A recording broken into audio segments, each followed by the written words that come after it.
ओम प्रिय विद्यार्थियों, सुप्रभात। प्यारे बच्चों, नैतिक शिक्षा विषय की इस कक्षा में आप सभी का स्वागत है।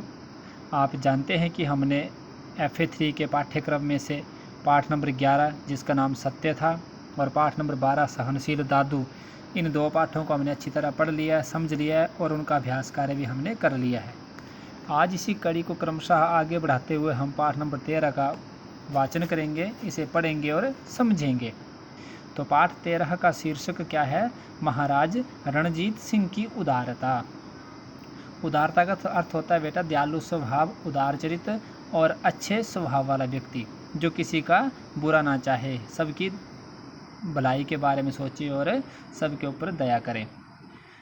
तो महाराज रणजीत सिंह की उदारता इस पाठ को हम पढ़ेंगे। पंजाब के श्री महाराजा रणजीत सिंह एक आदर्श राजा थे जिनको पंजाब के श्री नाम से जाना जाता था। और वो कैसे राजा थे? आदर्श राजा थे। वे प्रजा के सुख दुख को अपना सुख दुख समझते थे। उनमें एक विशेष बात ये थी कि वो अपनी प्रजा के लोगों का, जो अपने राज्य में जो प्रजा थी, जो लोग थे, उनके सुख दुख को अपना सुख दुख समझते थे, अर्थात किसी को वो व्यर्थ में पीड़ित नहीं करते थे।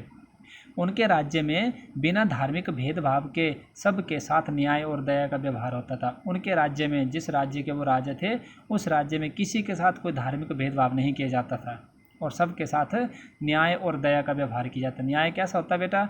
न्याय का अर्थ होता है कि जो जैसा कर्म करेगा उसको वैसा ही फल देते थे वो, और सबके साथ दया करते थे और सभी के साथ प्रेम का व्यवहार करते थे। हर किसी को न्याय दिलाते। यदि उनके दरबार में कोई पीड़ित व्यक्ति आता था, कोई अपनी गुहार लेकर के अपनी मतलब मदद के लिए आता था, तो उसके साथ वो न्याय करते थे। एक बार वे कहीं जा रहे थे। अब एक बार क्या हुआ कि वो कहीं जा रहे थे। अचानक उनके सिर पर कहीं से एक ढेला आकर लगा। ढेला होता है बेटा लकड़ी का फेंका हुआ एक डंडा जैसे। तो कहीं किसी ने एक ढेला फेंका और वो महाराजा रणजीत सिंह के सिर पर आकर के लग गया। महाराज की चोट को देखकर साथ चलने वाले कर्मचारी दौड़े और वे ढेला फेंकने वाली बुढ़िया को पकड़ लाए। अब महाराज, आप तो जानते हैं कि वो तो राजा होते हैं, राजा तो अकेले चलते नहीं, उनके साथ तो कोई सैनिक होते हैं, कोई उनके सेवक होते हैं। तो उनके साथ जो सैनिक चले हुए थे, जो लोग उनके साथ चले हुए थे, उन्होंने क्या किया, उन कर्मचारी ने क्या किया, वो दौड़ते हुए गए और जिस बुढ़िया ने ढेला फेंका उस बुढ़िया को पकड़ करके ले आए। महाराज को सामने देखकर बुढ़िया डर के मारे कांपने लगी और जैसे ही महाराज रणजीत सिंह को सामने देखा तो वो बुढ़िया डर गई और डर के मारे कांपने लगी। उसको बहुत भय होने लगा, डर लगने लगा। उसने हाथ जोड़कर कहा कि महाराज, मेरा बेटा भूखा था, उसे खिलाने के लिए घर में कुछ नहीं था। तो बुढ़िया हाथ जोड़ करके क्या बोलने लगी, कांपते हुए शरीर से डर के मारे क्या लगी बोलने की, हे महाराज, मेरा बेटा भूखा था, अर्थात मेरे घर में जो मेरा बच्चा है, जो बेटा है मेरा, उसे बहुत भूख लगी है, वो बहुत भूखा है, उसे खिलाने के लिए घर में कुछ नहीं था और मेरे पास उसको खिलाने के लिए कुछ भी नहीं। आप तो जानते बच्चे कि जब हमें भूख लगती है तो हमारे मम्मा हमारे लिए क्या क्या करते हैं, पता ना आपको। तो वो भी बुढ़िया थी, उसका बच्चा भी घर में भूखा था। तो उसने कहा कि महाराज, मेरा बेटा भूखा है और उसे खिलाने के लिए मेरे पास घर में कुछ भी नहीं था। मैंने पके हुए बेर को तोड़ने के लिए यह ढेला फेंका था जिससे उसे खिलाकर बेटे की भूख शांत कर सकूं। तो मैंने सोचा कि मैंने बेर तोड़ने के लिए ढेला फेंका था। जैसे हम भी कभी कभी बाग इत्यादि में जाते हैं तो हमारे से फल यदि तोड़े नहीं जाते हैं तो हम कभी पत्थर मारते, कभी लकड़ी के टुकड़े से फेंकते ताकि बेर जो फल जो वो नीचे आ जाए। तो बुढ़िया ने भी वैसे ही किया कि कहा कि मैंने पके हुए बेर को तोड़ने के लिए यह ढेला फेंका था जिससे उसे खिलाकर बेटे की भूख शांत कर सकूं, जिससे कि यहाँ से बेर नीचे गिरे और उनको खिला करके अपने बच्चे की भूख शांत कर सकूं, उसकी भूख खत्म कर सकूं। पर मेरे दुर्भाग्य से यह ढेला फल को ना लगकर आपको लग गया।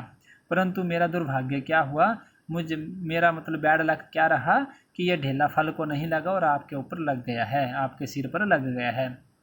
मैं निर्दोष हूँ, अतः क्षमा कर दीजिए। मैं निर्दोष हूँ, इसमें मेरा कोई दोष नहीं, अर्थात मैंने जानबूझ करके आपको नहीं ढेला फेंका है, अतः मुझे आप क्षमा कर दीजिए, मुझे माफ़ कर दीजिए।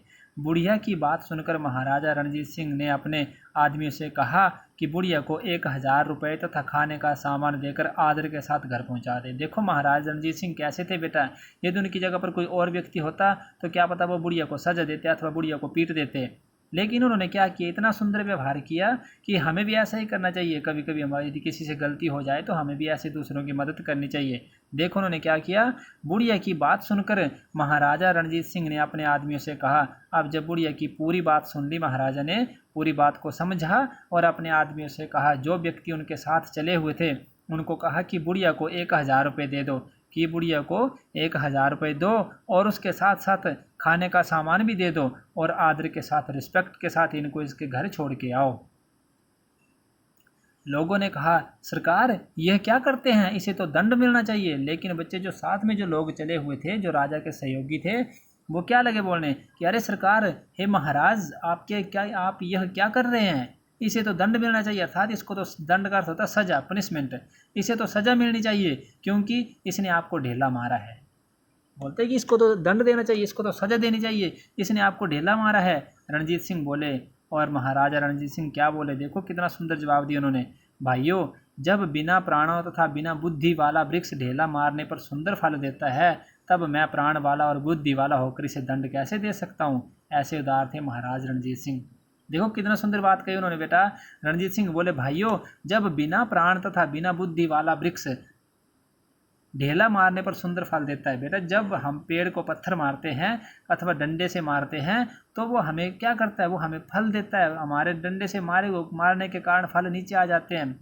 तो महाराजा रणजीत सिंह बोले कि एक पेड़ है जिसके पास ना बुद्धि है ना प्राण है, उसको यदि ढेला मारते हैं, पत्थर मारते हैं, तो फिर भी वो सुंदर और मीठे फल देता है।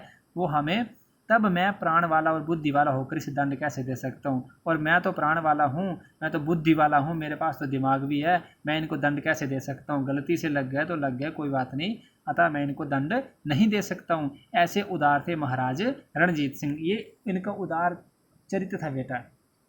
इतने उदार थे कि दूसरों के ऊपर हमेशा दया करते थे। और उनके जीवन से हमें क्या शिक्षा लेनी चाहिए, इस पाठ से हमें क्या शिक्षा मिलती कि हमें भी उदार चरित्र होना चाहिए।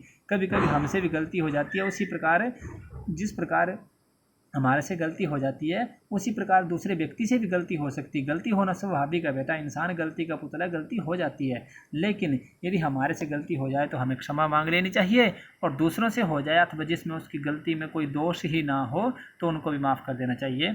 इन शब्दों के साथ हमारा ये पाठ संपूर्ण हुआ। आप इस पाठ को सुनेंगे, इस वीडियो को देखेंगे और वीडियो के माध्यम से समझेंगे और पाठ को पुनः पुनः पढ़ेंगे, और इसका अभ्यास कार्य मैं आपको बाद में भेज दूंगा। इन शब्दों के साथ इति ओम शम।